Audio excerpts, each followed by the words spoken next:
sa mga bata nito, Panginoon. Ikaw na pong bahalang mag-guide sa darating na mga taon, Panginoon. At bigyan niyo po sila, Panginoon, ng magandang way sa kanilang buhay, Panginoon, na nawa, Panginoon, na ikaw ang kanilang makita at ikaw ang kanilang maranasan, Panginoon.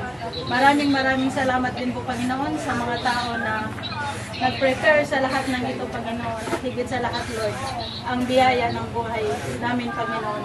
Sa kalakasan namin, Panginoon, salamat.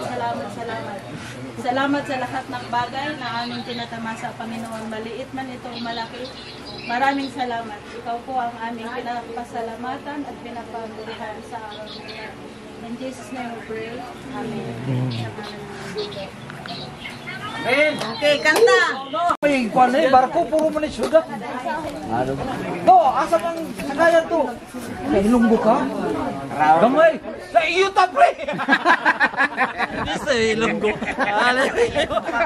Asa man ka to? Ato ko spare kay sakay ko paigos bakulod. Kung sa may sakyan kay kanang barko. Ya tangan arbang Noelo. Nya kanang supercut 300. Ku barko raw magdali.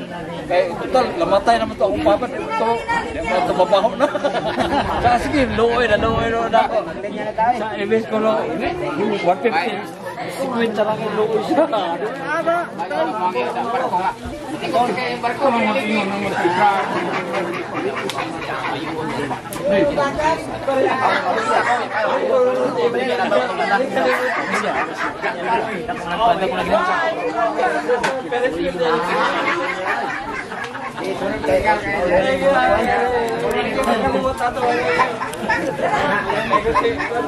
Oo naman, mabisaw yun.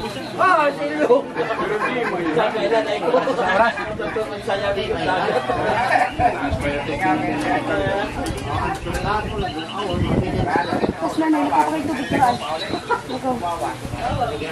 Magkita ka na. Ma. Oh, sige na.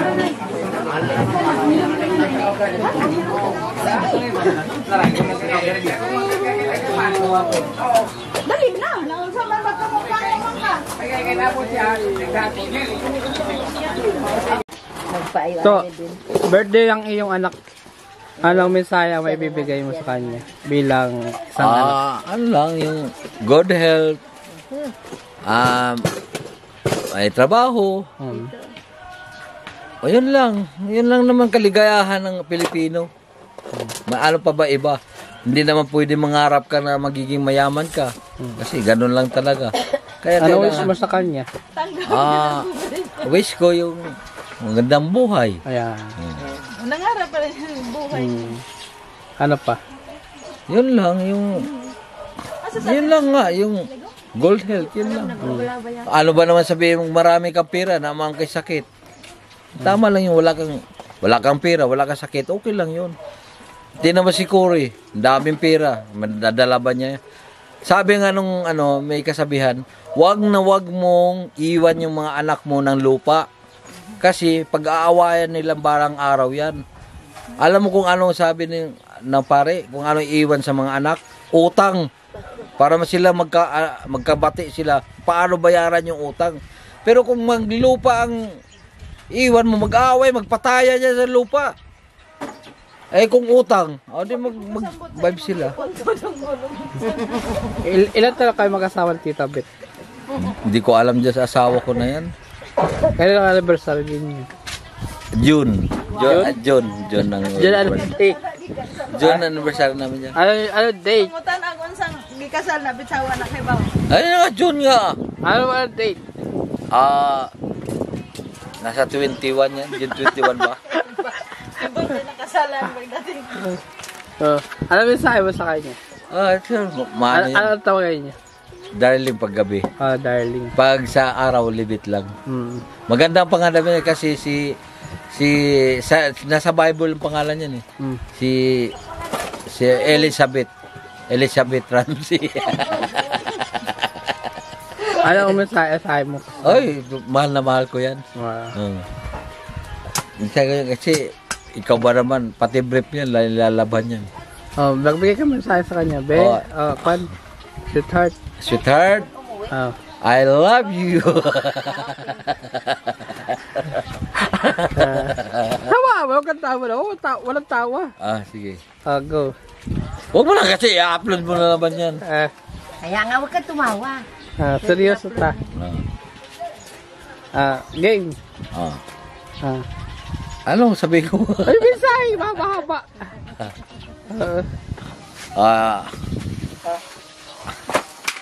Huwag lang, saka kami na lang yung minsan kayo lang kasi Alam mo ito, pagtandaan niyo, mapanood niyo to. hindi, kasi ang sabi ng pare, pag nagdasal ka sa loob ng kwarto, mahirap na yung magdasal ka nasa Hindi mo nagdasal, ginagawa mensahe sa asawa mo. Example ko lang, parang ganun din yun. Kasi pag nagmensahe ko sa asawa ko, kanyang kami lang dalawa. Mahirap naman yun, parang nagyayabang ako sa inyo. Kung ano mensahe ko sa kanya. Parang ganun din yun. Parang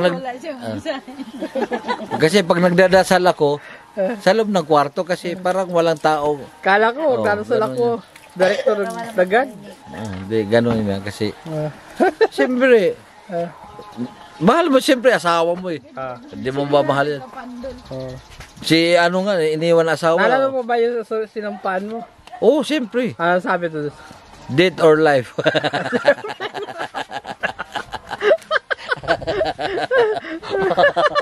Sige yan, sige. Baka.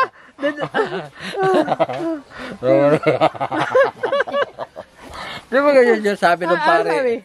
Sabi, sa Tagalog, sabi ng pare, magsama kayo hanggang sa kamatayan. O, yun. Death or life.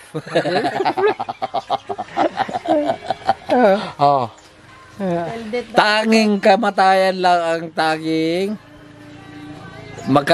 parang si si Jesu Cristo, tinayo niya yung kanyang iglesia, ganon. Parang ganon. Kaso lang, pinaglalabanan doon, kasi nagtayo siya ng iglesia.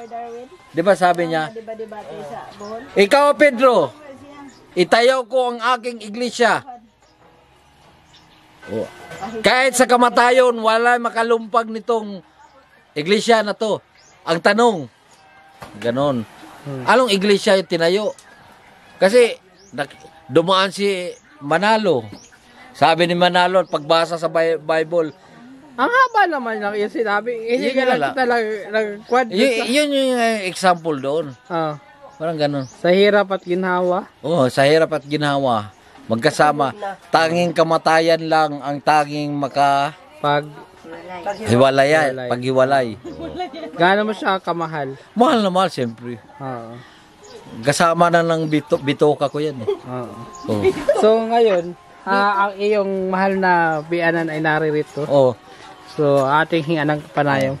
Nay, ano masasabi doon sa kay Tito Donggulo na pangasawa yung anak mo? Bambait. Mabait? Bait.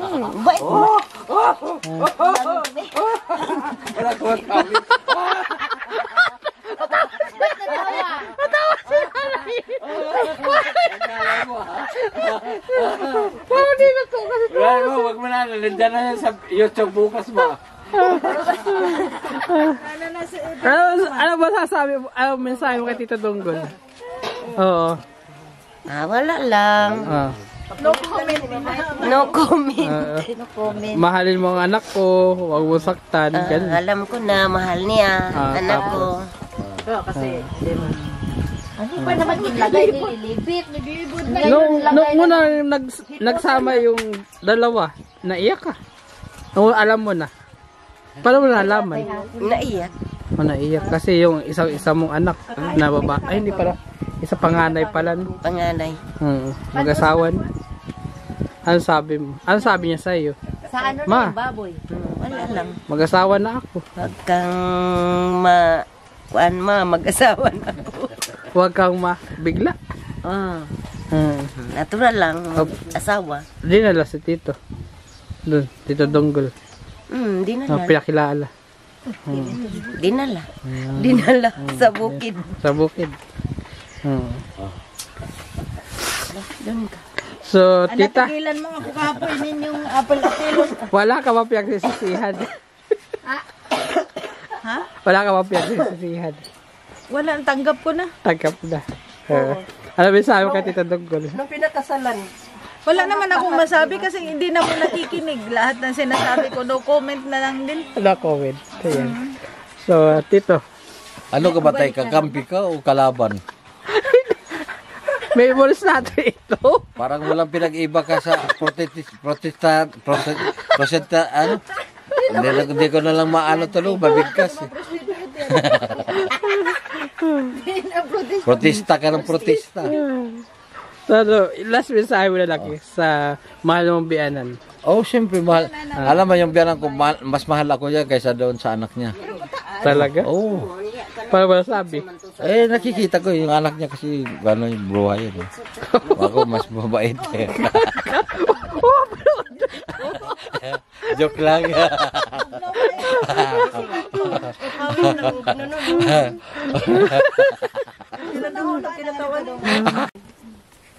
Dito sa Manila, nagpuyo. Kana lang yung kalisod na lang. Apoy kaayo eh. Oh, gihatod ang yawi.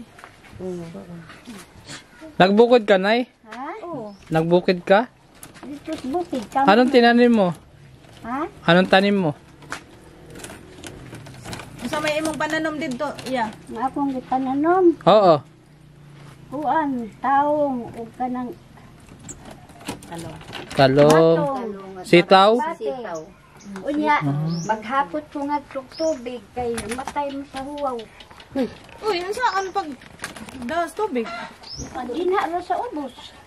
Sa ibabaw, patay. Init ka ayaw. Ayaw pag sigig pa ay gadto og uma og init yung kaayo. Uy. Hapon naman. Na akong balay aligis. Nagdalamok sa Ikaw lang mag-isa na sa bahay? ako na. Oh. Nasaan ang mga anak mo? Yes. Akong anak, doha ka bukto asi. Sugat siguro kasi parang Usaral, di ako. Ah, wala ka ng asawa. Wala daw rin. Ah. sa kasaan daw pala yan yung paano. Kalakasan mo. Kailan na yun ito? Sinta? 20 na kaya no? Kuan ko, cinta. Oo, sinta din. Oh, tsunta pa, di ba? Wala pa sa tsura. Lakas pa. Cinta na. Hapit na. Pero malaksi pa. Anak niya si Edith, di ba? Oo,